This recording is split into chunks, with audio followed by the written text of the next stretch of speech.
Antes de continuar, les tengo que dar otro anuncio. Los que se vayan a inscribir al curso de Club Semilla, por favor acérquense acá a la librería. Mi esposa va a estar en la librería al final del servicio. Mi amigo Daniel con lo de varones va a estar allá donde es el registro de Club Semilla. Básicamente era el único anuncio para que nos vayamos entendiendo las coordenadas. Vayamos a la Biblia, Éxodo capítulo 18. Éxodo capítulo 18.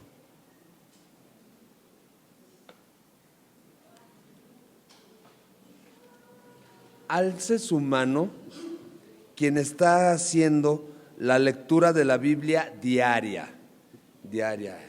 Eso. Es que no sé si les pasó, pero en la semana pasamos por estos capítulos. No se emocionaron, o sea, no, al menos en lo personal surge la pregunta, cuando un capítulo lo veo más de una vez por azares del destino, ¿sabrá Dios por qué?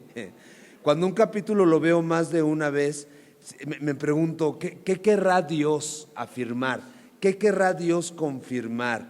Donde está siendo reiterativo en algún capítulo, en algún texto, en alguna porción. Entonces nada más se los dejo así para que cada quien se haga esa pregunta, sobre todo de los que están leyendo, llevando el programa de lectura diario. Los que no, los animo a que lleven el programa de lectura diario. Sé que de repente es abrumador, entre que tengo que hacer mi devocional, entre que tengo que leer más o menos 3, 4 capítulos por día, y luego si quiero estudiar un libro más profundamente, pues bloquear un tiempo para sentarme y estudiar y buscar recursos. Además, si estoy en el discipulado, tengo tareas que hacer, versículos a memorizar. El apóstol Pablo lo pone de esta forma, nos dice: aprovecha bien el tiempo porque los días son malos. Y la realidad es que cuando nos vamos alejando de la palabra, que nos puede pasar al que sea, a todos nos ha pasado, cuando nos vamos alejando de la palabra y no le damos esa importancia, le damos importancia a mucha información, estamos plagados de información y no toda la información que nos llega es correcta, es fidedigna y nos va a llevar a glorificar a nuestro Señor. Ahora además, poco necesitamos para darle rienda suelta a nuestra imaginación, a nuestras concupiscencias, a nuestras pasiones y al final del día terminar ofendiendo a nuestro Señor y a los que nos rodean. Entonces, una buena disciplina es estar leyendo constantemente la palabra de Dios. A través de ella vamos a conocer a nuestro Señor Jesucristo y su carácter. A través de la palabra vamos a discernir qué es lo que quiere Dios, y la palabra en nosotros puede hacer una obra grande y espectacular. Hace 8 días veíamos cómo Jetro recibió el testimonio de Moisés, que al menos en lo personal fue emocionante, que Moisés le contara todo lo que el Señor había hecho, porque nos llamó a hacer un recuento de la historia, nos llamó a recordar cómo creció Moisés, dónde nació Moisés, en qué momento de la historia nace Moisés, cómo crece, a dónde va a dar, luego cómo tiene que salir huyendo hasta llegar a ese momento, a ese encuentro con Jetro, un hombre de aproximadamente 80 años que está siendo usado por Dios de una forma espectacular y que va a ser usado otros 40 años más en el desierto. Moisés todavía no sabe que eso es lo que sigue, que falta todavía una maratón de largo recorrido, una carrera de fondo, donde Dios todavía va a seguir glorificándose. Y es precioso porque al final, cuando Dios llama a Moisés a su presencia, donde con mansedumbre y con humildad Moisés responde al llamado de Dios, la Biblia describe que Moisés estaba completo en sus facultades, que estaba entero el hombre, fuerte, sus ojos veían bien, hablaba bien, y esto habla de un hombre que ha sido fortalecido por Dios, un hombre que encuentra su fortaleza en el Señor y en hacer la voluntad del Señor. De hecho, dice Proverbios que el hombre sabio es fuerte y de pujante vigor el hombre docto. Y entiendo, nos van dando dolores y riumas y hay que ponerle aceitito a las bisagras, y lo entiendo. Pero el Señor nos anima a seguir adelante, el Señor nos anima a ser valientes y esforzados y poner diligencia en lo que requiere diligencia, que es en conocerlo, en estar con Él. Bueno, Vamos a leer la porción que nos toca de Éxodo 18, oramos y luego la vamos diseccionando. Éxodo capítulo 18, verso 13. Dice: aconteció que al día siguiente se sentó Moisés a juzgar al pueblo, y el pueblo estuvo delante de Moisés desde la mañana hasta la tarde. Viendo el suegro de Moisés todo lo que él hacía con el pueblo, dijo: ¿qué es esto que haces tú con el pueblo? ¿Por qué te sientas tú solo y todo el pueblo está delante de ti desde la mañana hasta la tarde? Y Moisés respondió a su suegro: porque el pueblo viene a mí para consultar a Dios. Cuando tienen asuntos vienen a mí, y yo juzgo entre el uno y el otro y declaro las ordenanzas de Dios y sus leyes. Entonces el suegro de Moisés le dijo: no está bien lo que haces, desfallecerás del todo tú y también este pueblo que está contigo, porque el trabajo es demasiado para ti, no podrás hacerlo tú solo. Oye ahora mi voz, yo te aconsejaré, y Dios estará contigo. Está tú por el pueblo delante de Dios, y somete tú los asuntos a Dios, y enseña a ellos las ordenanzas y las leyes, y muéstrales el camino por donde deben de andar y lo que han de hacer. Además, escoge tú de entre todo el pueblo varones de virtud, temerosos de Dios, varones de verdad, que aborrezcan la avaricia, y ponlos sobre el pueblo por jefes de millares, de centenas y de 50 y de 10. Ellos juzgarán al pueblo en todo tiempo, y todo asunto grave lo traerán a ti, y ellos juzgarán todo asunto pequeño. Así aliviarás la carga de sobre ti, y la llevarán ellos contigo. Si esto hicieres, y Dios te lo mandare, tú podrás sostenerte, y también todo este pueblo irá en paz a su lugar. Y oyó Moisés la voz de su suegro e hizo todo lo que dijo. Escogió Moisés varones de virtud de entre todo Israel y los puso por jefes sobre el pueblo, sobre 1000, sobre 100, sobre 50 y sobre 10. Y juzgaban al pueblo en todo tiempo. El asunto difícil lo traían a Moisés, y ellos juzgaban todo asunto pequeño. Y despidió Moisés a su suegro, y éste se fue a su tierra. Hermoso Padre, muchas gracias por tu amor, gracias por tu fidelidad, gracias por tu palabra, mi Señor. Entendemos que tú nos quieres hablar, que tú nos quieres aconsejar y que nos quieres guiar a la verdad. Por favor, hazlo, mi Señor, llénanos de tu Espíritu Santo, enséñanos, redargúyenos, corrígenos e instrúyenos en justicia, pues para que podamos ser sabios y estemos enteramente preparados para toda buena obra. Papá, por favor, haz tu obra sobre cada uno de nosotros. Te lo ruego en el nombre de Jesús. Amén. Ok, versículo 13 del capítulo 18 dice: aconteció al día siguiente. ¿Al día siguiente de qué? Del día en que Jetro reconoce que solo hay un Dios vivo y verdadero, y que es por encima de cualquier Dios, lo que nosotros llamaríamos la conversión de Jetro.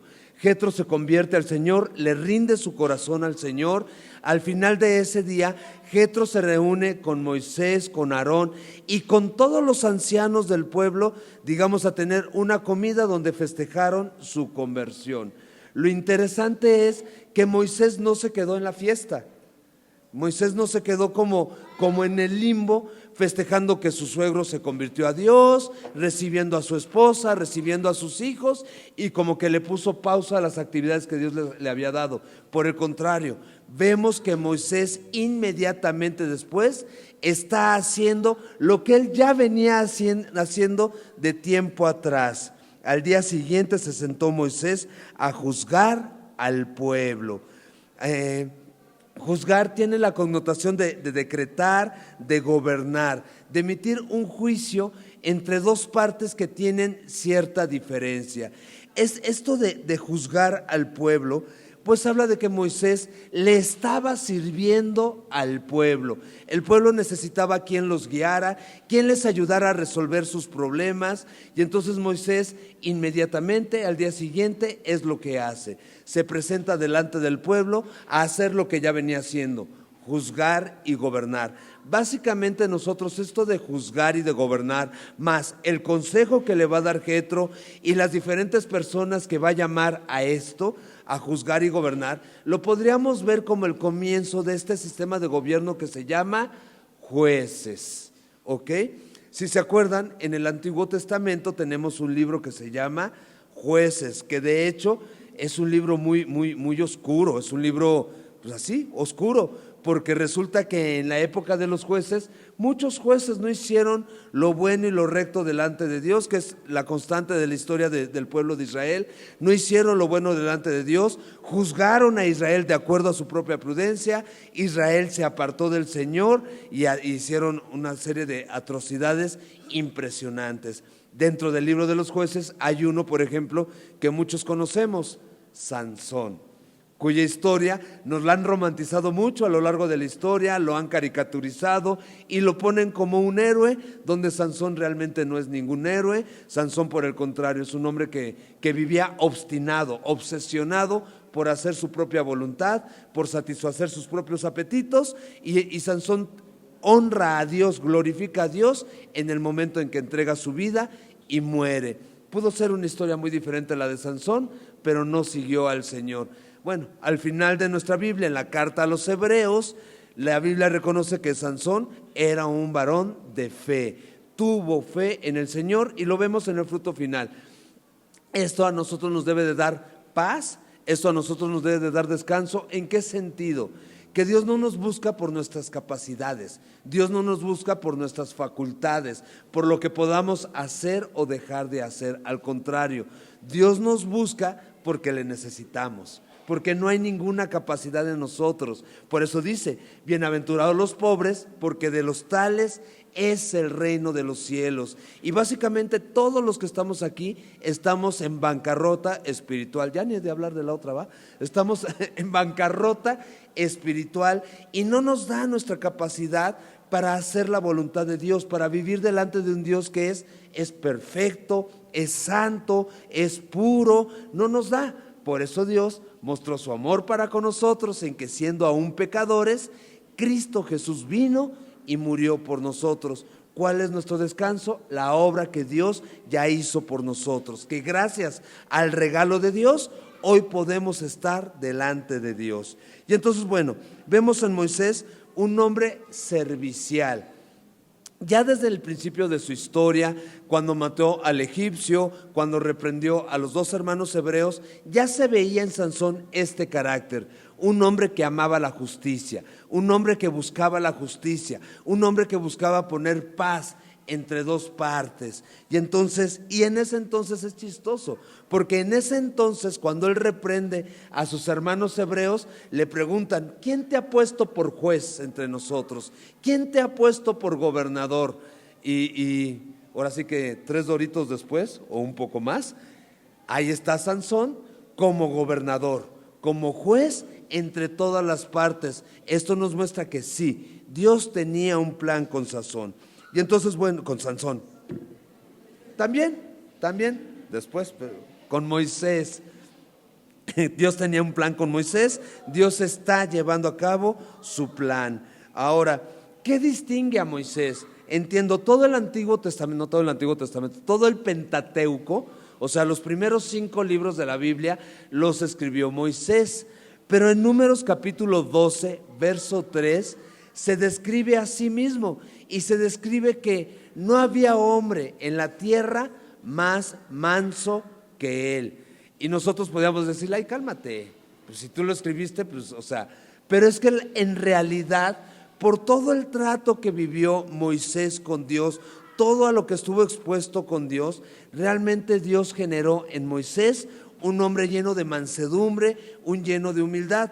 Lo vimos, por ejemplo, cuando recibió a su suegro. ¿Qué hizo? Siendo el gobernador ya de una gran nación de millones de habitantes, sale y se postra ante su suegro, y lo recibe con besos, con abrazos, y lo prioriza en la recepción. Entonces ahí vemos a un hombre manso, un hombre amable, un hombre hospedador. Y entonces está sirviéndole al pueblo este hombre que es manso, amable y hospedador, que es sensible a la voz de Dios, que Dios está usando. Y entonces estuvo del pueblo, y dice: desde la mañana hasta la tarde. Y desde la mañana hasta la tarde literal es desde que sale el sol hasta que se pone. Entonces la jornada de Moisés, el servicio de Moisés estaba siendo largo y extenuante, muy largo y extenuante. Imagínense resolver juicios entre dos partes. Por ejemplo, ellos estaban acampando en el desierto. Y entonces llegaba una familia, ponía sus tiendas de campaña, dentro de las tiendas de campaña ponía un corral para sus animales y entonces delimitaban su propiedad en ese momento. Obviamente cada quien lo iba haciendo como le venía a la mano a hacer. Entonces imagínense, ya movió mis estacas que delimitaban mi territorio. Pues vamos ahora con Moisés. ¿Qué crees, Moisés? Que yo llegué primero y yo delimité ahí mi territorio. Y este que llegó después está moviendo las estacas y lo está delimitando de forma diferente y me está invadiendo. Y entonces sus animales están comiendo el pasto de mis animales. Y entonces el agua de por sí, la nación de Israel es conocida por ser una nación contumaz, rebelde y contradictora. De hecho, en el capítulo 12 lo querían apedrear a Moisés, ¿se acuerdan? Porque no había agua. Y entonces vuelvo a resaltar su carácter: manso, humilde, hospedador. Porque a pesar de que lo querían apedrear, le está sirviendo a su nación de sol a sol, literal, de sol a sol. Y está sirviendo en estos asuntos. Cualquiera de nosotros le diría a esas personas: yo no sé, yo no vi, resuélvanlo. O sea, ¿cómo quieres que te lo resuelves si yo no estuve ahí? ¿Cómo quieres que te lo resuelva si no hay una escritura notariada? O sea, ¿me explico? Y ahí está Moisés sirviéndole al pueblo. Y entonces Jetro es un personaje bien interesante también, porque a Jetro hay dos cosas que lo distinguen. Una, que es observador, y la otra es que es un hombre lleno de sentido común. Resalto el sentido común primero. ¿Qué vio Jetro? Que era tiempo de llevarle su mujer y sus hijos a Moisés. Eso es sentido común. O sea, ya salieron de Egipto, estoy escuchando la obra que Dios está haciendo con mi yerno Moisés y con toda la nación. Ya no los persiguen los egipcios porque ya Dios los derrotó. Ya es hora de que este hombre esté solo, que esté con su mujer, porque no es bueno que el hombre esté solo. Ya es hora de que este hombre esté con sus hijos, porque no es bueno que sus hijos estén sin la cabeza que es el padre, y le lleva a sus hijos. Vimos que después Jetro, ¿qué hace? Reconoce al Señor, se convierte al Señor. Entonces, el sentido común gobernado por el Señor, ¿en qué se convierte? Sabiduría. Fácil. O sea, cuando una persona le rinde sus atributos, sus talentos y sus dones a Dios y deja que Dios los use, Dios puede exaltarlos, Dios puede ensalzarlos y puede usarlos en ese sentido, en el sentido de sabiduría, sentido común. Y también era un hombre observador, observaba lo que sucedía en su entorno. Y es lo que vemos en el verso 14. Viendo el suegro de Moisés todo lo que él hacía con el pueblo, dijo: ¿qué es esto que haces tú con el pueblo? O sea, lo observó, y no lo observó para criticarlo, no lo observó para juzgarlo, que es muy diferente a lo que nosotros hacemos. Muchos de nosotros somos muy observadores, pero porque somos bien, ¿sabe cómo? A ver, enrédense. Ay. ¿Ves? O sea, vivoreamos, nos comemos a la gente, juzgamos, criticamos, creemos que tenemos la respuesta a lo que están haciendo porque lo están haciendo mal, porque deberían de hacerlo de otra forma. Yo en lo personal hasta me saco de onda y me pongo hasta de malas, y eso no está bien. Y Jetro no está haciendo eso. Jetro está observando. Dice: ¿qué es esto que haces tú con el pueblo? ¿Por qué te sientas tú solo? Y todo, ¿cuánto? Todo el pueblo está delante de ti desde la mañana hasta la tarde. Si todo el pueblo iba a buscar a Moisés desde la mañana hasta la tarde, imagínense a Moisés malpasándose todo el tiempo. O sea, cuando uno tiene demandas, uno cree que nuestra demanda es la importante. Y es más, nos ha pasado que nos dicen: dame chance, voy, me echo un taquito, regreso y te atiendo. Y se pone uno de malas. No me quiso atender, pues ¿qué le pasa? Pues podría comer en otro momento. ¿Me explico? Entonces uno se va poniendo por encima de los demás cuando es uno el que tiene una demanda, cuando uno quiere ser atendido. Entonces imagínense a Moisés, era abrumado por las demandas de un pueblo que no era conforme con el maná, que no era conforme con el agua que tenían, que no eran conformes con el territorio. Por ahí dicen: bueno, nadie va a estar conforme con maná. Apoyo, ¿sí? No. Por ahí sí, no, o sea, Bueno, los que entendieron, entendieron, y los que no, bueno, o sea, entonces un pueblo inconforme, y entonces obviamente abrumaban a Moisés, y Jetro no hace nada más que observar y preguntarle a Moisés, ¿qué haces? O sea, ahora sí que, ¿por qué así o cómo así sería la pregunta? ¿Qué haces, Moisés? Y Moisés le respondió a su suegro, porque el pueblo viene a mí para consultar a Dios. Pregunta lógica ahora sí que de Cristianismo 1.1. ¿Dios quiere que nosotros dependamos de alguien más para que le consultemos? O, respuesta B, Dios quiere que nosotros mismos busquemos tener una relación personal con Él y personalmente le consultemos y personalmente le busquemos y personalmente busquemos recibir su respuesta y aprendamos a discernir qué es lo que Dios quiere que nosotros hagamos. Y algunos van a poner las dos. Pues obviamente Dios quiere tener una relación personal con nosotros y quiere que nosotros seamos los que le busquemos. Qué fácil, ¿no? Que alguien más responda por nosotros, que alguien más diga, esto es lo que debes de hacer. Se da mucho, por ejemplo, en las consejerías. Yo que tengo el privilegio de atender consejerías.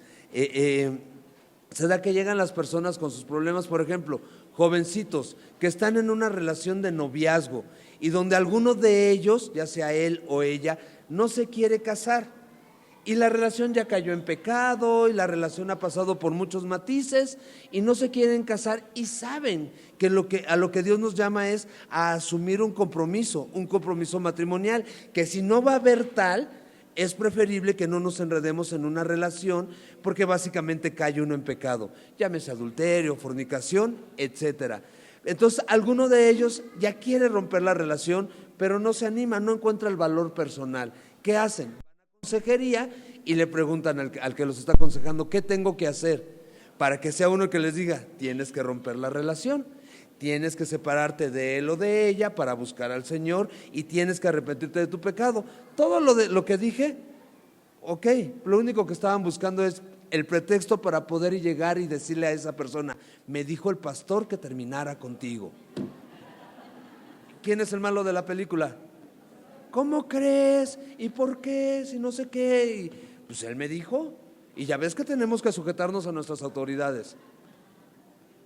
O sea, es fácil que a uno le resuelvan la vida, ¿no? O sea, es cómodo, se vuelve uno comodino en vez de uno buscar al Señor y del Señor recibir su consejo, su buen juicio, su sabiduría, su conocimiento y uno esforzarse por hacer su voluntad, uno esforzarse por obedecer al Señor.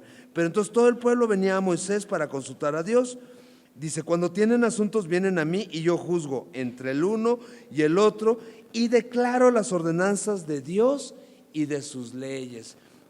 Este final del verso 16 es precioso, porque Moisés le está diciendo a su suegro, sí, yo los ayudo, pero no los ayudo en mi propia prudencia. Sí, yo les declaro leyes y estatutos, pero no son mis leyes y mis estatutos, no son mis reglas, son las ordenanzas de Dios y las leyes de Dios. Básicamente Moisés se está poniendo delante del pueblo y de su propio suegro como un repetidor de qué es lo que Dios quiere, qué es lo que Dios manda.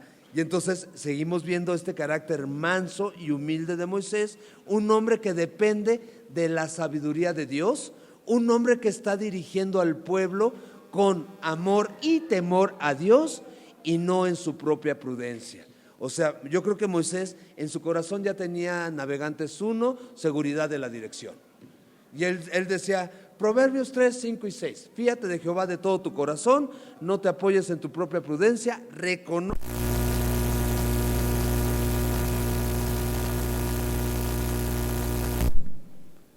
¿Se escucha? Sí, ahí está, vámonos.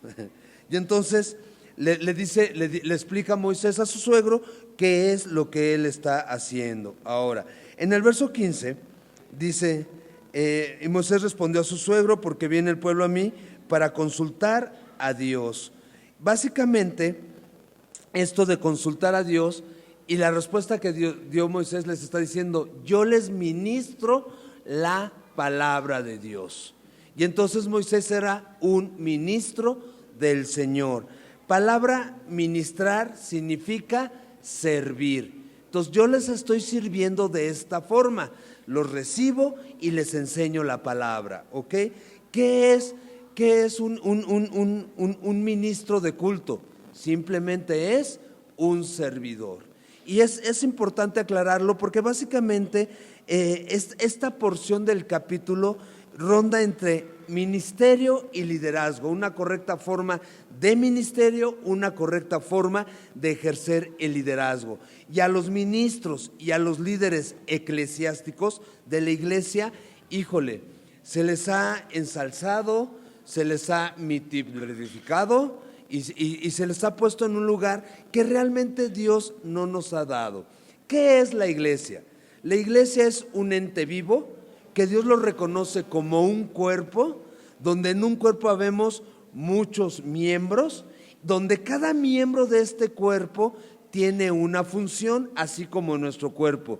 Una función tiene el ojo derecho, otra función tiene el ojo izquierdo, una función brazo derecho, brazo izquierdo y así. Podemos ir describiendo todo el cuerpo y cada miembro cumple una función.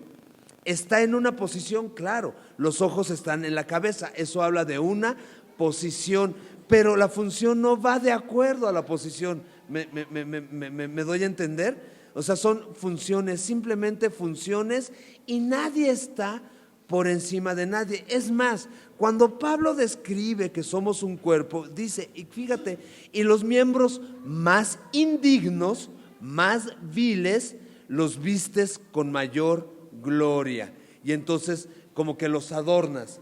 Y cada que yo leo eso digo, claro, los miembros más viles de una iglesia somos vestidos con cierta gloria o dignidad. Por ejemplo, cuando Dios, en esta broma universal que tiene de llamar al ministerio a lo necio, a lo vil, a lo menospreciado, a lo débil, a lo come cuando hay, a lo salta para atrás, que nos llame a predicar su palabra, pues sí nos viste de cierta gloria, porque nos pone como un referente de su iglesia. Pero ¿de quién es la gloria? De Dios. Simplemente de Dios, no es del hombre, porque se ha dado mucho en la historia del cristianismo, en la historia de la iglesia protestante, que ahí viene el apóstol fulano de tal, y al apóstol fulano de tal los hospedan en esos hoteles de allá de por Reforma, en que ni siquiera un buffet nos atrevemos a ir a comer, porque sabemos en qué precio sale. Bueno, ellos los hospedan en suites presidenciables, traen camionetas, traen guaruras, traen coches blindados, ropa de marca, se visten muy fashion, muy a la moda, y eso es un ministro, eso es un servidor. Ustedes me han platicado historias, por ejemplo, cuando hacemos nuestras comidas, es que en otras iglesias el pastor es el que come primero y escoge de lo mejor, y come él, su familia y sus invitados. Y digo, no, cálmense, ¿qué onda? O sea, o sea, se me revuelve el estómago, me da náuseas y digo, o sea, no manches. O sea, una cosa es que no me guste algún guisado por payaso, pero otra cosa es estar escogiendo y tener el primer lugar y atiéndanme. No, un ministro es un servidor. Y si te topas con un ministro que te dice sírveme, huye de él, por favor. Huye, hasta ya me enojé. Dice un amigo que amo mucho, que está en Semilla de Mostaza, México, de esos ministros, dice, mira, llegan y me dicen, vamos a hacer un chorro de cosas, pero en mi vida los he visto agarrar una escoba. Y yo le digo, amén, hermano, amén. Amén, no son buenos ni para mover una silla. Es más, ven un papel tirado y lo brincan. Y tengo una lista de nombres en mi mente que no les quiero mencionar. Pero bueno, y entonces aquí Moisés, ¿qué está haciendo como ministro? Le está sirviendo al pueblo, y vemos que le está sirviendo de sol a sol. Vemos que por la demanda que tiene hasta se malpasa el hombre, y entonces tiene que llegar su suegro, observar lo que está haciendo, como para decir, híjole, te estás poniendo en un riesgo. Es necesario, aquí surge una pregunta, ¿es necesario por el ministerio fundirse hasta desmayar? Y dejo la pregunta un poco en el aire, ¿ok? Y entonces su suegro, el suegro de Moisés, le dijo, no está bien lo que haces, queridísimo hijo, yerno, no está bien lo que haces, desfallecerás tú y también este pueblo que está contigo. porque el trabajo es demasiado pesado para ti, no podrás hacerlo tú solo. O sea, está bien, Moisés, yo creo en el poder de Dios. Está bien, Moisés, yo creo que Dios te ha fortalecido. No pongo en tela de juicio que eres un varón lleno del Espíritu Santo de Dios, pero la máquina se cansa. O sea, no dejamos de ser hombres. El mismo Señor Jesús narra la Biblia, hasta hay una canción: cansado del camino, se sentó en un pozo y pidió agua, ¿no? Y muchos ya se iban a arrancar con la canción. Ese es un clasicazo. Se sentó y pidió agua, y entonces le traen agua, y eso sirve para conocer a la mujer samaritana, para hablarle del reino de los cielos e invitarla a que ella se convierte ella y lleva el mensaje a su casa. Todos los evangelios narran al Señor Jesús subirse a la barca y hacer ¿qué? Dormirse.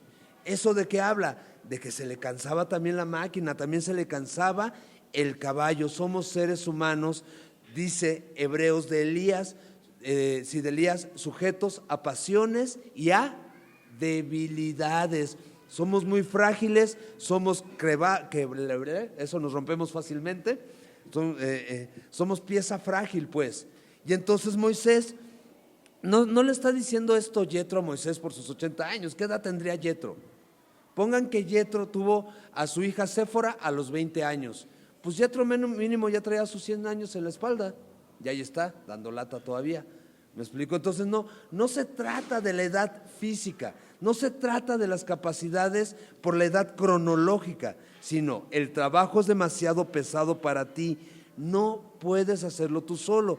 Y si tú desmayas, ¿cómo se va a quedar el pueblo?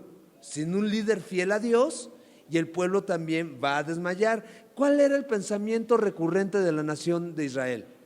Regresar a Egipto, porque estaban ricos los ajos y las cebollas. Regresar a Egipto, porque la esclavitud, ya se habían acostumbrado a la esclavitud y no caminaban hacia adelante buscando la libertad a la que Dios los había llamado. Y entonces es demasiado prudente lo que Yetro le está diciendo a Moisés. O sea, no está para nada fuera de lugar, no se está tomando una atribución que no le corresponda.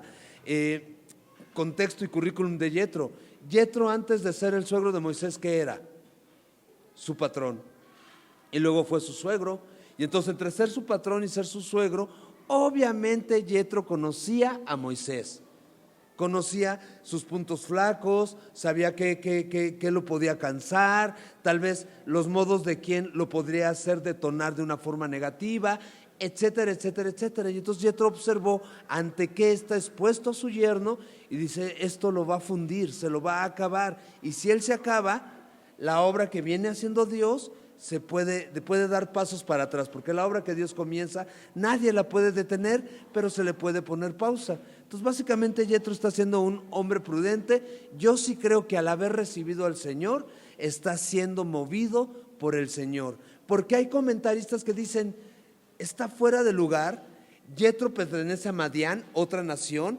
¿Qué hace un hombre de otra nación dándole consejo a la nación de Israel? Ajá, pero nosotros vimos desde el principio, desde el Génesis, que Dios quiere incluir, o están incluidos en su plan de redención, ¿quiénes?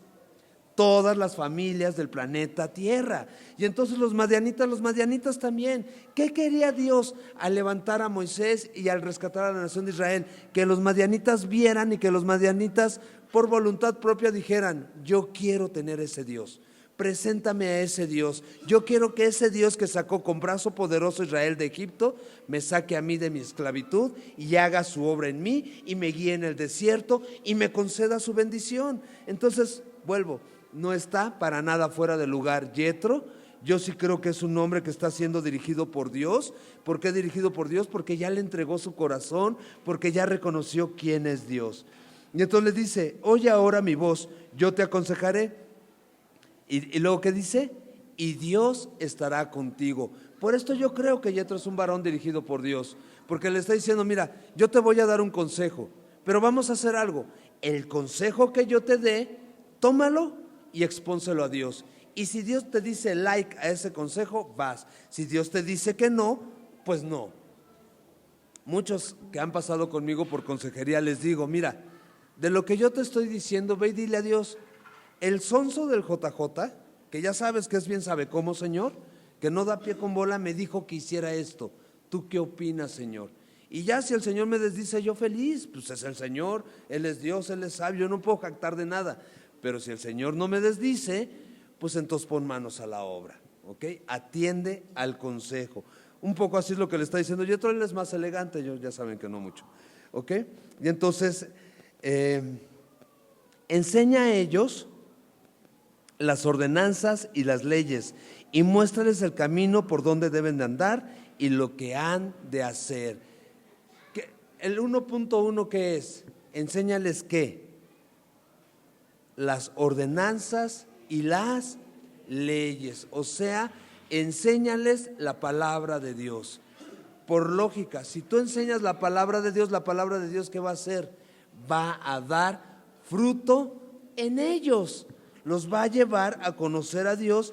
Y muchos de los problemas que te traen, cuando ellos conozcan el carácter de Dios, cuando la palabra de Dios esté en ellos, no te los van a traer porque Dios se los va a resolver. Y nos pasa a todos y nos ha pasado a lo largo de nuestra historia como cristianos. Tenemos algunos temas que resolver, hacemos nuestro devocional, buscamos a Dios en oración y como que no le encontramos la cuadratura al círculo, ¿no? Y ahí estamos peleándonos con el tema. Llegamos el domingo a nuestra iglesia, nos congregamos y pareciera que le contaron a Dios nuestro problema y que Dios le contó nuestro problema al pastor y nos da la respuesta. Es como tener un rompecabezas y Dios nos dice, mira esta pieza, voltéala y métela ahí. Ah, mira, ya se le ve forma. ¿Me explico? Y entonces básicamente ese es el primer consejo que Yetro le está dando a Moisés. ¿Es temeroso o no es temeroso de Dios Yetro? ¿Está siendo sabio o no está siendo sabio? O sea, la prudencia es prima hermana de la sabiduría. El sentido común, que decimos que es el menos común de los sentidos, está hermanado a ser una persona temerosa de Dios, una persona que considera a Dios en sus caminos. Entonces, enséñales las ordenanzas y las leyes y muéstreles el camino por donde deben de andar. A mí me encantaría que ahí apareciera el Señor Jesucristo y que les dijera, lean el Evangelio de Juan y váyanse al capítulo 14 y lean el versículo 6 que dice, vayan, vayan en sus Biblias a Juan 14, verso 6, porque les dice, enséñales el camino por donde deben de andar. Y Jesucristo dijo, Juan 14, 6, yo soy el camino y yo soy la verdad y yo soy la vida y nadie llega al Padre si no es por mí. Enséñales el camino que deben de andar. Tiene implícito en Moisés, dirígelos al Señor y enséñalos a depositar su fe, su confianza y su esperanza en el Señor. Porque en el Nuevo Testamento, ¿qué se nos pide? ¿Cuál es la obra? Que creas en aquel que Dios ha enviado. Y digamos que la precuela de la fe en Cristo Jesús es más adelante, aquí en el Éxodo, cuando en el desierto los empiezan a morder víboras venenosas. Y entonces empiezan a morir. ¿Y qué hace Dios? Le pide a Moisés, haz una serpiente de bronce, levántala y todo aquel que sea mordido por una de estas víboras, lo único que tiene que hacer es voltear a ver la serpiente que tú levantaste. En ese momento será curado del veneno y en ese momento será salvo. ¿Qué se requería? Fe. ¿Qué se requería? Confiar en la provisión que Dios da. ¿Qué se requiere? Fe. Confiar en la provisión que Dios dio, y la provisión que Dios dio es Cristo Jesús. Él es el Cordero de Dios que quita el pecado del mundo. Él es el camino, la verdad y la vida. Escuchando este mensaje, hace años lo dio mi pastor y él decía, hablando de esto, en ese momento, es un mensaje de por ahí del 2011, él decía, yo estoy muy feliz de lo que Dios hace en mi iglesia, de los hombres que Dios ha levantado, y expone en ese mensaje que él tiene una invitación de ir a enseñar la palabra a Semilla Cuernavaca. Y entonces su gozo estaba en que con toda libertad él se podía ir y dejar el servicio de la enseñanza en manos del pastor Iber, con la certeza de que el pastor Iber es un hombre que estudia la palabra, que medita la palabra, que vive la palabra y que con toda fidelidad presenta la palabra de Dios. Entonces sucede este verso: enseñan las leyes de Dios y muestran el camino por donde deben de andar, ¿ok? Y esa debiera de ser también una respuesta individual y personal. Señor, yo quiero aprender de tus leyes, de tus estatutos, de tus mandamientos. Yo quiero aprender de tu palabra y yo quiero que tú, Señor Jesús, me muestres el camino que debo de andar. Y entonces la respuesta es Salmo capítulo 32, versos 8 y verso 9. Salmo 32, verso 8 y verso 9.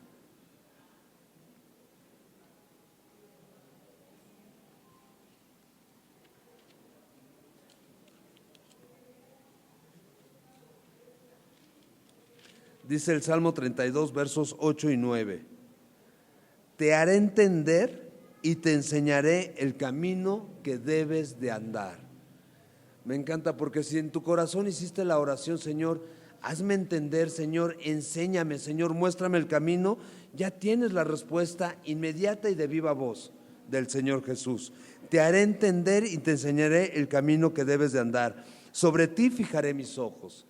Y nosotros ya sabemos, la mirada de Dios está sobre de nosotros, la mirada de Dios no se ha apartado de nosotros, tan está sobre de nosotros que escucha con toda atención nuestras oraciones y ve la aflicción en la que estamos.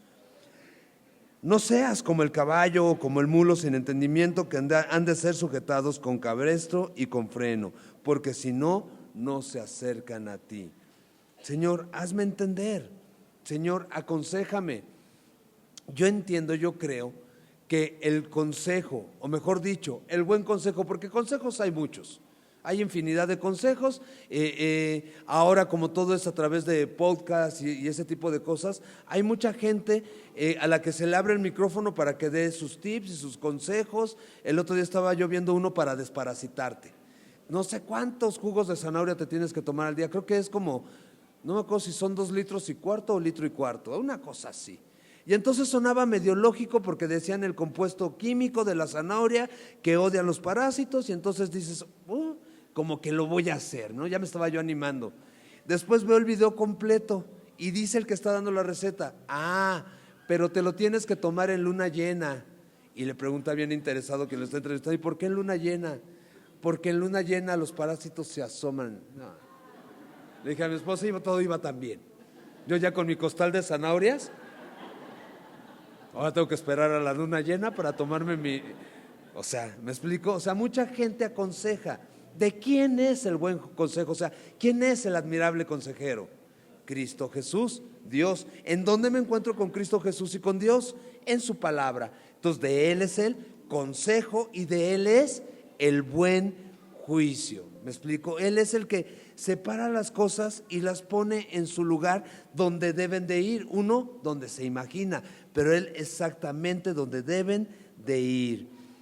Y entonces enseña a ellos las ordenanzas, las leyes y el camino que deben de andar y lo que han de hacer. Verso 21. Además, escoge tú de entre todo el pueblo varones de virtud, temerosos de Dios, varones de verdad, que aborrezcan la avaricia, y ponlos sobre el pueblo por jefes de millares, de centenas, de 50 y de 10. Ellos juzgarán al pueblo en todo tiempo, y todo asunto grave lo traerán a ti, y ellos juzgarán todo asunto pequeño. Así aliviarás la carga de sobre ti y la llevarán ellos consigo. Hay un momento. Primero déjenme antes de este momento que les iba a platicar, primero déjenme decirles las 3 partes del consejo. El consejo que le está dando Yetro a Moisés es, mira, tú tienes que estar delante de Dios meditando en la palabra para que tú enseñes la palabra a los demás, ¿ok? Entonces, consejo 1, tú estate delante de Dios. Consejo 2, enséñales la palabra. Consejo 3, delega, que es ahí donde a muchos nos cuesta trabajo. El delegar, porque sabemos que si delegamos no van a hacer las cosas como yo las hago, pero debemos de confiar en lo que Dios está haciendo. Entonces, el consejo consta de 3 partes. 1, estate delante de Dios. Esto habla de oración, de meditar en la palabra, de buscar discernir cuál es la voluntad de Dios. 2, enseñar la palabra. Necesito la palabra, meditarla para enseñarla y luego delegar. Ok. ¿Se acuerdan en Hechos capítulo 6? Cuando precisamente la iglesia ha crecido y la primera iglesia, esa del primer siglo, la primera, la del año 0, cuando Pedro predicó, ¿se acuerdan? Era una iglesia aproximadamente de 5,000 personas, nada más. Así que échense ese trompo a la uña, o sea, es un servicio grande, atender a 5,000 personas, poner un lugar para 5,000 personas y que tenga todo lo que se necesita para que las personas sean atendidas y sin distracción puedan recibir la palabra de Dios. ¿Qué sucede? Que hay un momento en que hay un grupo de todos los que están yendo a recibir la palabra que se sienten menos atendidos que otros. Y entonces empieza a pasar algo similar que en Israel. Empieza a haber quejas y de las quejas hay que atenderlas. ¿Qué hacen Pedro y los discípulos? Pues se van, platican el tema y dicen: nosotros no podemos descuidar el ministerio, esto es, el servicio que Dios nos dio, que puso en nuestras manos, que fue el de enseñar la palabra, por tratar de acomodar sillas, por tratar de darle de comer a unos y a otros. No nos vamos a dar abasto, básicamente. ¿Qué necesitaron hacer? Igual, necesitaron buscar hombres de buen testimonio primero, que fueran hermanos en la fe, acto seguido de buen testimonio y llenos de la palabra y del Espíritu Santo de Dios. Si se fijan, la decisión que ellos tomaron en el Nuevo Testamento es muy semejante al consejo que Yetro le está dando a Moisés en este momento en que Moisés está delante de la nación de Israel. Y entonces le da este consejo. ¿Y qué sucede? Bueno, primero verso 23. Si esto hicieres y Dios te lo mandare, tú podrás sostenerte y también todo este pueblo irá en paz a su lugar. O sea, el verso 23 es como el anterior que habíamos leído, donde Yetro le está diciendo: mira, yo te estoy dando este consejo, pero tú tienes que llevarlo delante de Dios. Y si Dios lo aprueba, lo vas a poner en práctica. Si Dios no lo aprueba, por favor, deséchalo. Eso no Yetro, un hombre que tiene temor de Dios. Eso no Yetro, un hombre que está poniendo por delante a Dios, reconociendo que la sabiduría proviene de Dios, la inteligencia proviene de Dios, el consejo y el buen juicio son de Dios, no son personales. ¿Ok? Y entonces, verso 24, obviamente. ¿Y por qué digo obviamente? Porque a Moisés ya lo describimos como un hombre manso y humilde. Entonces Moisés obviamente oyó la voz de su suegro e hizo todo lo que le dijo. Para Moisés, o dentro del carácter de Moisés, es una obviedad que él escuchó. Para nosotros no tanto, nos cuesta trabajo. Si no ustedes, a mí. Me cuesta mucho trabajo que alguien llegue y me diga cómo es que tengo que pintar el cuadro y entonces tener que seguir nuevas indicaciones. Algo que tenemos que aprender como hijos de Dios, que no porque vayamos creciendo en edad o en tiempo de que conocimos a Dios a la fecha, vayamos acumulando kilometraje, vayamos acumulando lectura de la Biblia, devocionales, etcétera, etcétera, o sea, conocimiento. No porque vayamos creciendo en conocimiento y en sabiduría, quiere decir que ya lo sabemos todo y que podemos prescindir de los demás. ¿Qué distingue a un siervo de Dios maduro en la fe, pero manso, pero humilde? Que recibe el consejo, que se mantiene como una persona aconsejable todo el tiempo. Les he platicado, yo convivo muy de cerca con mi pastor y con los pastores de Semilla México. Y si algo a mí me maravilla es que mi pastor escucha el consejo. O sea, él tiene más tiempo que nosotros en la fe y en la palabra, tiene evidentemente mucho mayor discernimiento. Dios le ha dado una gracia particular y especial, pero yo tengo la libertad de acercarme y decirle a mi pastor: oye, pastor, yo creo que esto que estamos planeando, que camine de esta forma y que se resuelva así, yo no creo que sea la mejor manera. Y lo creo por esto, y yo creo que deberíamos de hacerlo así, y me escucha. O sea, eso a mí me maravilla, que me escuche cuando yo conozco mi insensatez y cuando yo conozco que no estoy orando 24/7, etcétera. Y ustedes, no, pues no. No sucede, ¿me explico? Y entonces, y que él escuche y que esté al pendiente. Algunas veces me ha escuchado y ha hecho lo que le he pedido. Otras veces me ha escuchado y ha hecho lo que se le ha venido en gana. No, pues obviamente lo que le ha aconsejado está fuera de lugar y no iba a glorificar a nuestro Señor.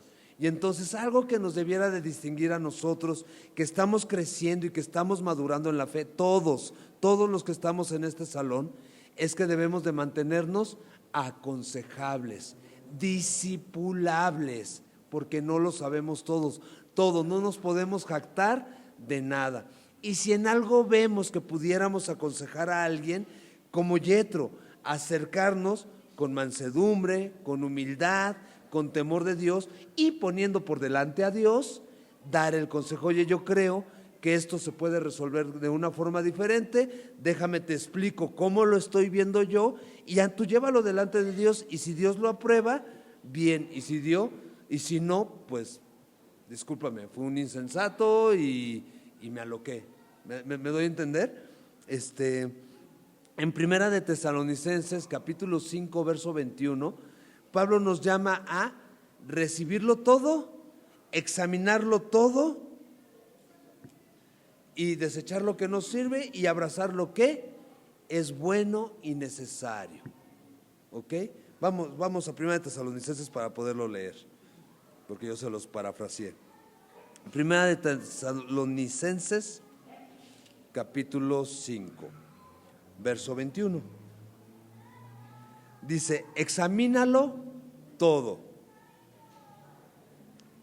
y retén lo bueno. Verso 22, abstente de toda especie de mal. Y el mismo Dios de paz os santifique por completo y todo vuestro ser, espíritu y alma y cuerpo sea guardado irreprensible para la venida de nuestro Señor Jesucristo. ¿Qué tengo que hacer? Examinar. ¿Cuánto? Todo. Y ya que lo examiné todo, tengo que retener lo bueno y la lógica es, desecha lo que no sirve. Ahora, hablando del carácter de Moisés, Proverbios 9, verso 9, habla de cómo es la respuesta de una persona que tiene temor de Dios. Proverbios 9, verso 9. Dice, da al sabio y será más sabio. Enseña al justo y aumentará su saber. Moisés recibe el consejo, Moisés hace como su suegro le indica y Moisés se descarga de todo lo que estaba cargando y no desfalleció. Pero miren el contraste, Proverbios capítulo 9, verso 7. El que corrige al escarnecedor se acarrea afrenta. El que reprende al impío se atrae mancha. Una persona que siempre se está burlando, una persona que siempre menosprecia a los demás, tratarlo de corregir es imposible. Y entonces cuando le corrige uno, pues en vez de ser corregido se acarrea una afrenta, y una afrenta puede ser un pleito, puede ser una mala respuesta, qué sé yo. Ya ven que tengo mis anécdotas. Estaba un día barriendo una banqueta de quién sabe qué lugar. Porque esa banqueta siempre la encontramos como campo minado. Y estaba yo barriendo la banqueta para que pudiéramos pasar y sin quemarnos. Ya de por sí venimos algo rostizados, ¿no? Entonces estaba yo en esas y he visto quiénes son los animales de compañía que vienen y hacen su gracia aquí. Y entonces parece que se esperan a que ya esté todo lavado para salir, pero no es que se esperen, es que como es ahora llegan y lo sacan. Y entonces estaba yo dándole vueltas y yo pensé, le voy a decir al dueño de esos animales que si hay alguna forma de que limite el que vengan y nos minen todo el campo. Y entonces estaba yo en esas, observándolo, y en uno de esos días, o sea, no me animé a la primera, sino le estaba dando vueltas y vueltas, veo que sale una persona de uno de esos locales con su bolsita evidentemente llena de desperdicio del animal, se para al borde de la banqueta, le da vueltas y lo avienta al callejón. Y entonces para mí fue, no le puedo decir nada, porque si le digo algo, evidentemente, nada más por ese hecho, es una persona que me va a echar pleito. Y entonces, o sea, eso va a terminar mal, o sea, bueno, me van a dar mis coscorrones y me van a insultar. Y entonces dice el proverbio, el que corrige al escarnecedor se acarrea afrenta, el que reprende al impío se atrae mancha. Imagínense que salga con una bolsa y me la aviente, no quiero esa mancha. ¿Sí me explico? Pero ¿qué tal el sabio? El sabio escucha y pone en práctica. Es un buen motivo de oración. Haz de mí, Señor, una persona que camina con mansedumbre, con humildad, con temor de tu nombre, de forma tal que pueda recibir el consejo. Esdras y Nehemías son impresionantes. Esdras y Nehemías en su devoción, en su amor y en su temor a Dios. De Esdras y Nehemías, cuando ellos estuvieron haciendo la obra que Dios los llamó a hacer, vivieron oposición, y la oposición se les presentó de diversas maneras, y una forma que fue peculiarmente idéntica en ambos es que los difamaron, y entonces se dijeron chismes alrededor de ellos. Ellos, en vez de tomar el chisme de forma personal, lo presentaban delante de Dios, oraban al Señor y se lo dejaban al Señor. Y ellos se encargaban de hacer lo que Dios les pedía que hicieran. Y entonces hubo un momento en que en ambos se detuvo la obra, y Dios envió, por ejemplo, al profeta Ageo, al profeta Zacarías, los envió, les profetizó, y la obra se reactivó, dirigidos por el consejo de Dios, ¿ok? Y entonces, bueno, Moisés recibe el consejo. Acompáñenme a Hechos, por favor. Bueno, antes de ir a Hechos, vamos a describir cómo eran estos hombres que tenían que escoger. Además, escoge tú de entre todo el pueblo varones de virtud. La palabra virtud significa excelencia moral o fortaleza. O una persona virtuosa es una persona que tiene fortaleza en diferentes áreas de su vida. Ok, yo creo que muchos de nosotros, cuando leemos palabra virtud y leemos que trata de excelencia moral y que trata de fortaleza espiritual y la vamos diseccionando, decimos, estoy reprobadísimo. Por ejemplo, Proverbios 31, verso 10 dice, habla de la mujer virtuosa, ¿no? Que su estima sobrepasa largamente el de las piedras preciosas. Ok, ¿cómo le hago para ser una persona virtuosa?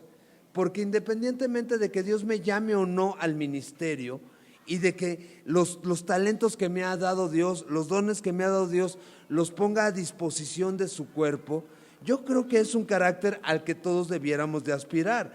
Todos deberíamos de aspirar a ser personas virtuosas, que vivimos con temor de Dios, que nos movemos en la verdad, que aborrecemos la avaricia.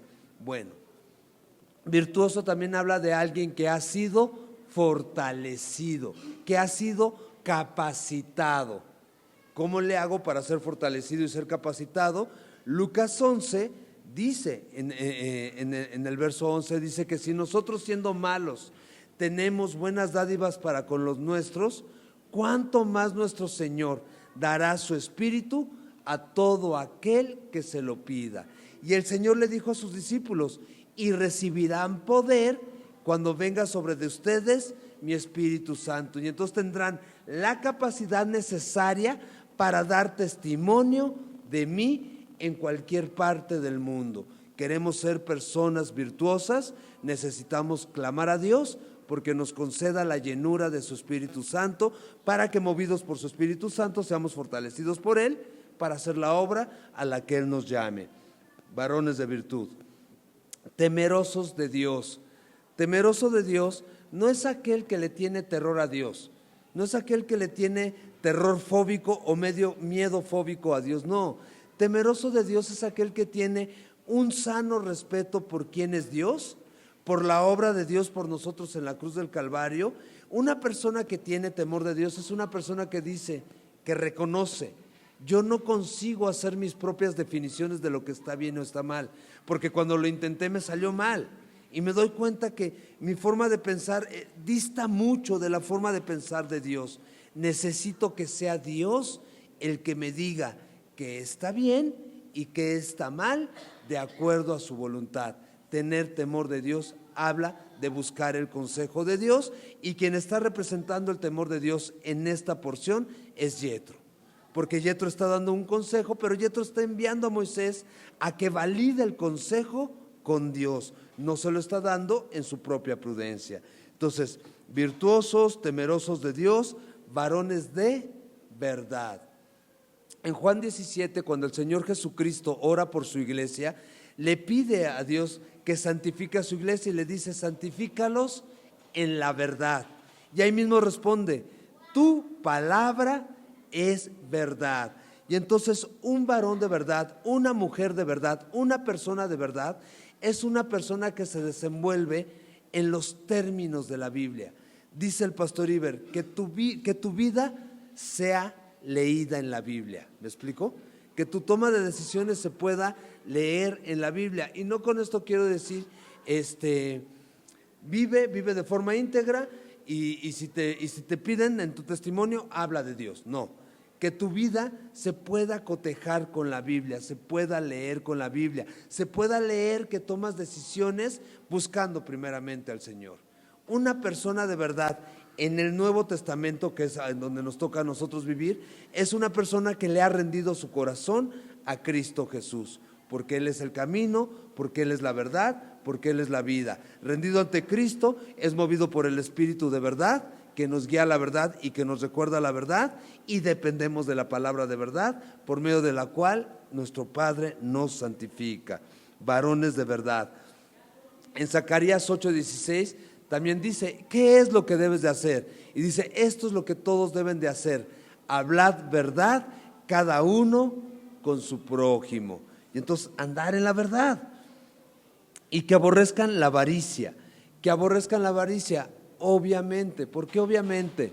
Si al frente de los jueces está una persona que solo quiere enriquecerse, pues se cae en lo que han caído todos los gobiernos de todo el mundo, en corrupción. Imagínate, llega una persona y dice: mi terreno llega hasta donde lo marqué, yo no he movido a nadie. Llega otro y dice: no, sí me moviste e hiciste más chiquito mi espacio. Y entonces el que quiere tener el terreno más grande para poder alimentar a sus animales, ¿qué va a hacer? Le va a llevar un borrego al juez y le va a decir: te regalo este borrego. ¿Y qué va a suceder? El corazón del juez se va a tener que inclinar ante aquel que le está dando el presente.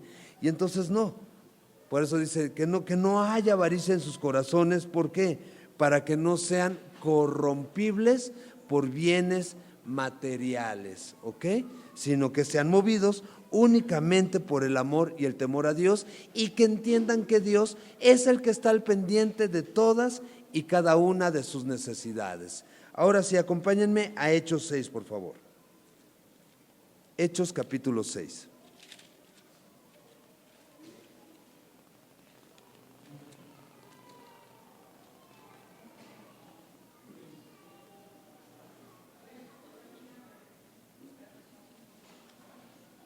Miren, Hechos capítulo 6. En aquellos días, como creciera el número de los discípulos, hubo murmuración de los griegos contra los hebreos, de que las viudas de aquellos eran desatendidas en la distribución diaria. Entonces los 12 convocaron a la multitud de los discípulos y dijeron: no es justo que nosotros dejemos la palabra de Dios para servir a las mesas. Ahora, ¿por qué no es justo? ¿Porque no te gusta trabajar? Y diría Pedro: no, ¿cómo crees? Porque si dejamos de predicar la palabra, la iglesia se va a extraviar. ¿A qué nos mandó Dios? ¿A qué nos envió el Señor Jesús? Mateo 28:20. Vayan por todo el mundo y enséñenles que guarden todas las cosas que yo les he enseñado, y bautícelos en el nombre del Padre, del Hijo y del Espíritu Santo. Ese es el llamado que les dio. Los llamó a predicar la palabra de Dios. Entonces, verso 3: busquen pues, hermanos, de entre vosotros a 7 varones de buen testimonio. Entonces, busquen pues, ¿qué? Hermanos, o sea, gente con la misma fe y devoción a Dios. Ese es el principio. Para poder servir en la iglesia, ¿qué es lo primero que debo de ser? Un hermano en la fe y, por lógica, un congregante de la iglesia, ¿no? Hermanos, ¿ok? De entre vosotros a 7 varones, ¿de qué? de buen testimonio. ¿Cómo se consigue un buen testimonio? Pues viviendo, ajá. Pero ¿cómo puedo yo tener un buen testimonio de cada uno de ustedes? Pues relacionándonos, conociéndonos. Y conociéndonos vamos viendo cómo vamos respondiendo, ante qué cosas caemos, y entonces nos vamos generando una idea de en qué lugar estamos parados cada quien. Y entonces el testimonio se da en cuanto a la relación. Por eso, cuando muchos de ustedes han alzado la mano y se han acercado para decir, oye, yo quiero integrarme al servicio, nos platicamos y ¿desde cuándo te congregas? No, es que voy llegando de otra iglesia.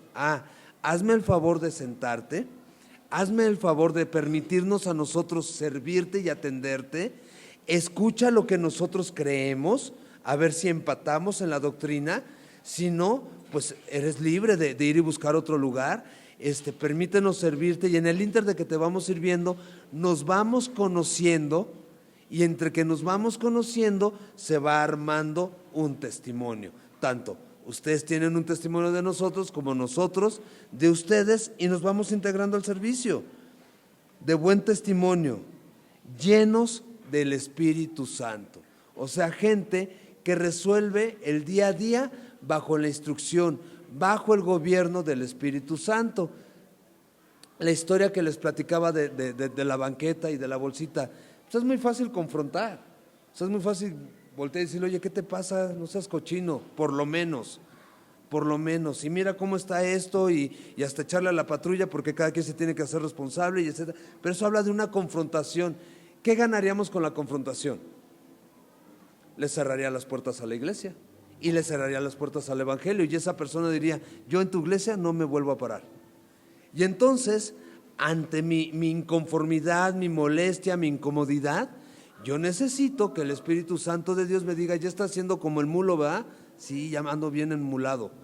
Pues que me ponga mi frenillo y que me diga, mejor métete, vete a buscar otra cosa que hacer, ya no estés aquí en la calle. ¿Me explico? Y entonces ya no hay una confrontación. Llenura del Espíritu Santo de Dios. Llenos del Espíritu Santo de Dios y de sabiduría. Y de sabiduría no es conocimiento. La sabiduría es ese conocimiento, ponerlo en práctica. Estamos relacionándonos con la palabra, somos llamados a poner en práctica lo que vamos aprendiendo de Dios en la palabra. Eso es sabiduría. A quienes encarguemos de este trabajo. Primero déjenme hacerles una petición. Por favor, estén orando por todo el cuerpo de servidores, las diferentes áreas que somos, porque todos necesitamos de la llenura del Espíritu Santo de Dios. Todos necesitamos que intercedan por nosotros. Todos pasamos por diferentes pruebas, por diferentes momentos. Hay veces que estamos bien fuertes en el Señor, bien parados en el Señor, bien cimentados en el Señor, pero hay veces que no tanto, como cualquiera. Hay veces que venimos haciendo nuestro devocional constantemente y escuchamos la voz de Dios y estamos siendo sensibles a su voz, pero hay veces que no. Y entonces, ¿qué necesitamos?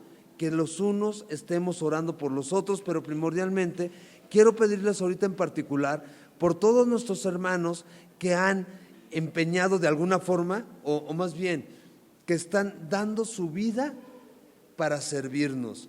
Llegan, lavan baños, llegan, trapean, llegan, instalan, llegan, bajan, nos vamos y se quedan recogiendo, hay cosas que lavar, hay lugares muy, no nada agradables donde meten las manos, de repente ahí vamos y uno le dice al otro, no metas la mano ahí, por favor. Y ya, ay no estás viendo cómo está, ay, y ya se limita a uno, ponte guantes, no, pues ¿cómo crees? No, ponte guantes, vas a pescar una infección, ¿me explico? Todo eso para que sin distracciones y con libertad podamos predicar la palabra, podamos estar sentados, yo me pueda tardar 2 horitas de mensaje y ustedes cómodamente puedan estar sentados recibiendo la palabra, yendo al baño, viniendo, ¿me explico? O sea, hay un servicio, pero somos hombres y mujeres, mujeres y hombres que estamos sujetos a pasiones, a debilidades, que también somos atacados, que también flaqueamos, que también nos enfermamos, que también nos cansamos, que también nos desgastamos y necesitamos del apoyo de nuestra iglesia a que estén orando por nosotros. Aclaro, ninguno de los servidores, empezando por su servidor, ninguno somos superior a nadie.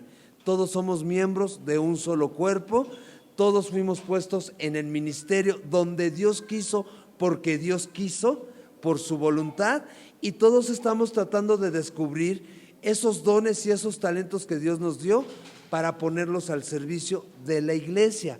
Ahora, los invito, ¿a qué? Pues ya he hecho la invitación otras veces. Si en estos textos estás viendo un llamado de Dios a tu vida, a que te inviertas en el servicio, atiéndelo, pero es que es incómodo, sí es incómodo, pero es que es cansado, sí es cansado, pero es que huele feo, sí huele feo, pero es que voy a sudar, sí vas a sudar, pero preferible que lo estés haciendo para alabanza de la gloria, de la honra del Dios que dio a su Hijo por ti, a que solo quede en el gimnasio. ¿Me explico? A que solo quede en una caminata, a que solo quede en otra cosa. Ahora, ¿cuál es el mejor lugar para comenzar a servir? Tu casa. Ese es el mejor lugar para comenzar a servir. Si ya estás inquieto porque te llamemos a lavar un baño, lava el baño de tu casa. Si ya estás inquieto por saber dónde guardamos las escobas porque quieres que te prestemos una para barrer, barre tu casa. Si quieres venir a ayudarme a barrer la banqueta de aquí afuera, empieza por barrer la banqueta de tu casa. Y ya caladito vienes. O sea, ¿me explico? O sea, ¿quieres poner por delante a los demás? Comienza en tu casa, hazlo en tu casa. ¿Me explico? Y ya poniéndolo en práctica, no vas a llegar a inventarte un personaje aquí. Qué cansado llegar y pretender que soy algo que no soy. Llega un momento en que da de sí y se rompe la liga. No, mejor que sea una obra que Dios esté haciendo, y eso es un llamado de parte de Dios. Verso 25, ya para terminar con esta porción. Entonces escogió Moisés varones de virtud de entre todo Israel, y los puso por jefes sobre el pueblo, sobre 1000, sobre 100, sobre 50 y sobre 10,000, y juzgaban al pueblo en todo el tiempo. El asunto difícil lo traían a Moisés, y ellos juzgaban todo asunto pequeño. Y despidió Moisés a su suegro, y éste se fue a su tierra. Ahora, no se despidan por completo de Jetro. Más adelante en la historia va a volver a aparecer Jetro. Entonces, pero de momento Jetro dice, ok, ya recibí al Señor, ya di mi consejo, yo ya me voy a mi tierra, ya me voy a Madián, y más adelante va a regresar. Y Jetro le dio un buen consejo a Moisés, un consejo que lo llevó a hacer su voluntad. ¿Sientes que Dios no te ha llamado? Acompáñame a 1 Corintios, por favor.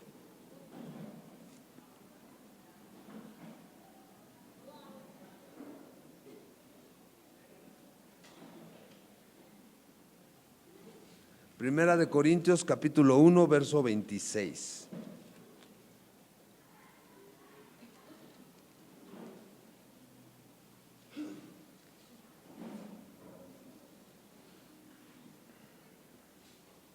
Dice, pues mirad hermanos vuestra vocación, que no son muchos sabios según la carne, ni muchos poderosos, ni muchos nobles, ni muchos ricos, eso lo añadí yo, sino que lo necio del mundo escogió Dios para avergonzar a los sabios, y lo débil del mundo escogió Dios para avergonzar a lo fuerte, y lo vil del mundo y lo menospreciado escogió Dios, y lo que no es para deshacer lo que es, a fin de que nadie se jacte en su presencia, mas por él estáis vosotros en Cristo Jesús, el cual nos ha sido hecho por Dios sabiduría, justificación, santificación y redención, para que, como está escrito, el que se gloría, gloríese en el Señor. Gloriémonos en el Señor, respondamos al llamado de Dios. ¿Qué tengo que hacer? Primero medita en la palabra, acto seguido predica la palabra y por último delega. Eso cuando estamos en una posición de liderazgo. Mientras, ponte a servir en tu casa. ¿Les parece? Vamos a orar. En lo que está la alabanza, le voy a pedir a mis amigos servidores que repartan los elementos de la cena en el tiempo de la alabanza, y ahorita celebramos la Santa Cena. Hermoso Padre, gracias por tu amor y fidelidad, gracias por permitirnos estar aquí, mi Señor, meditando en tu palabra y por mostrarnos que pues tú das consejo, mi Señor, para el liderazgo, mi Señor, para el servicio. Gracias por permitirnos reconocer que ningún servidor es superior a nadie más en tu iglesia y en tu pueblo, sino que todos somos miembros de un mismo cuerpo. Llénanos de tu Espíritu Santo, Padre, ayúdanos a responder a tus llamados y sigue haciendo tú la obra sobre cada uno de nosotros. En el nombre de Jesús, amén.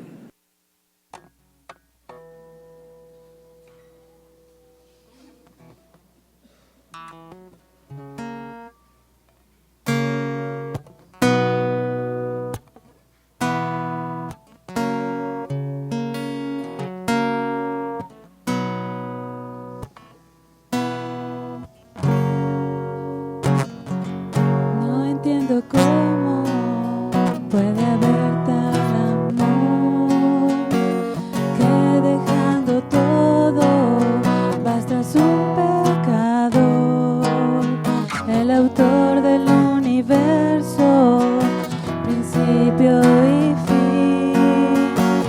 ¿Quién soy yo que deja todo por mí? Con gratitud cantaré, mi vida le daré al que tanto me amó. Con gratitud cantaré, mis manos alzaré en honor a mi Señor. No entiendo cómo puede haber tal amor que dejando todo va tras un pecador, el autor del universo, principio y fin. ¿Quién soy yo que deja todo por mí? Con gratitud cantaré, mi vida le daré al que tanto me amó. Con gratitud cantaré, mis manos alzaré en honor a mi Señor. Con gratitud cantaré, mi vida le daré al que tanto me amó. Con gratitud cantaré, mis manos alzaré en honor a mi Señor. No entiendo cómo puede haber tal amor.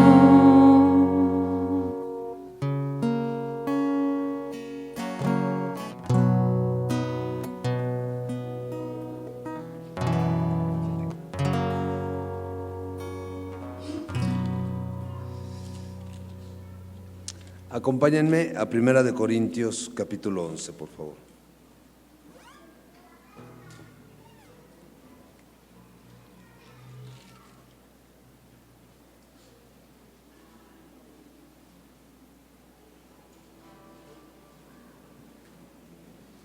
Después de que Pablo explica en el verso 23 al 26 la cena del Señor y lo que él recibió, dice en el verso 27: de manera que cualquiera que comiera este pan o bebiera esta copa del Señor indignamente, será culpado del cuerpo y de la sangre del Señor. Por tanto, pruébese cada uno a sí mismo y coma así del pan y beba de la copa. Primero los quiero invitar a que tomen un tiempo en este momento para ponerse a cuentas con el Señor.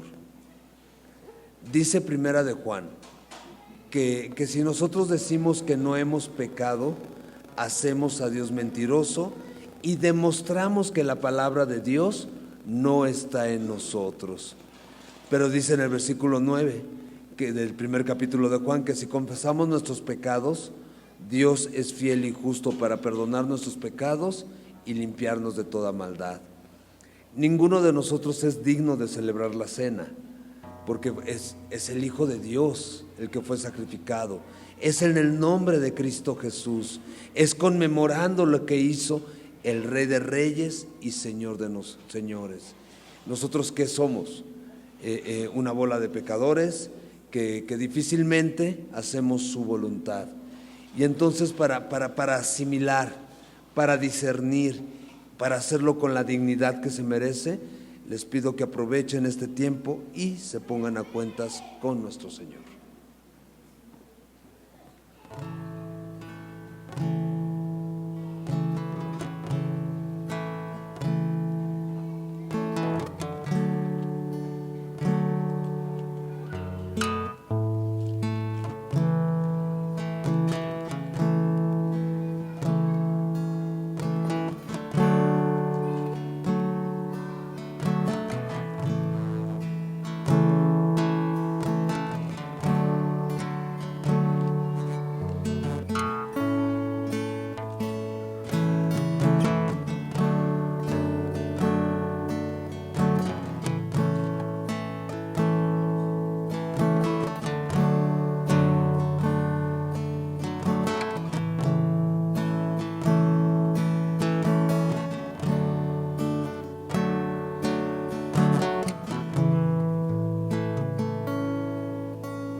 Pedid luego, dice Jehová, y estemos a cuentas.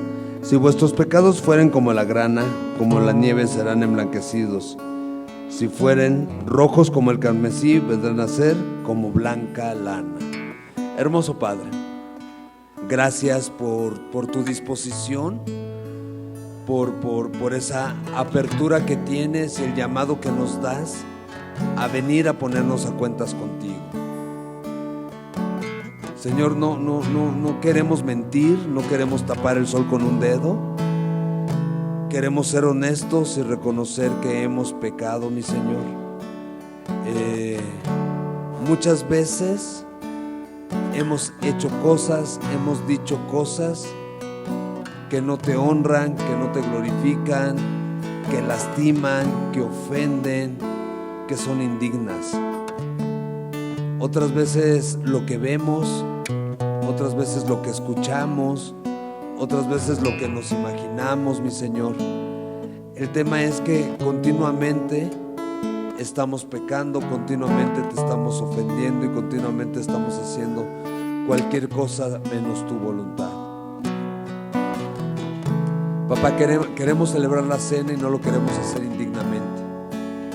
Queremos celebrar la cena habiéndonos puesto de acuerdo contigo, habiendo reconocido que el que pagó por nuestros delitos y pecados es Cristo Jesús, y que gracias a Él hoy podemos acercarnos con confianza a ti, a tu trono de gracia para alcanzar misericordia y hallar gracia para el oportuno socorro.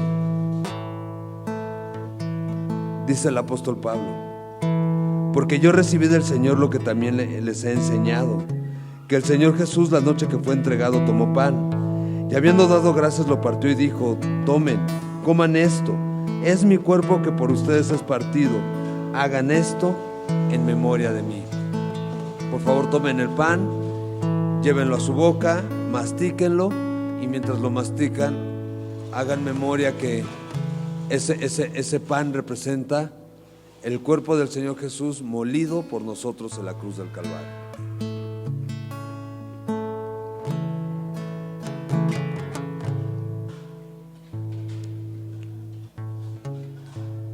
Señor Jesús, entendemos que lo que tú llevaste a la cruz fueron más nuestros pecados. La palabra es muy clara y dice que tú que no conociste pecado, por nosotros fuiste hecho pecado, para nosotros ser hechos justicia de Dios en ti. Gracias por tu amor, gracias por tu perdón, gracias por el llamado a venir y estar a cuentas contigo. Gracias, Señor Jesús. Asimismo tomó también la copa, después de haber cenado, diciendo: esta copa es el nuevo pacto en mi sangre. Hagan esto todas las veces que la bebieres en memoria de mí. Tomamos la copa.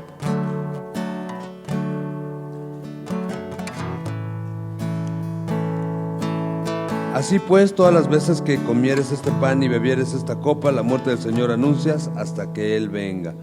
Señor Jesucristo, gracias porque sin derramamiento de sangre no hay remisión de pecados. Gracias porque tú, como cordero manso, humilde, mudo al matadero, fuiste inmolado por nosotros, para nosotros ser justificados. Gracias por llevar tú el castigo de nuestra transgresión. Gracias por derramar tu sangre, por vaciarte por completo ante esa cruz. Gracias, Señor, porque gracias a esa sangre tenemos un nuevo pacto con nuestro Padre, un pacto de paz, de libertad, de perdón. Gracias, Señor Jesús. Gracias por tu vida por nosotros en la cruz del Calvario. En tu nombre, Señor Jesús. Amén.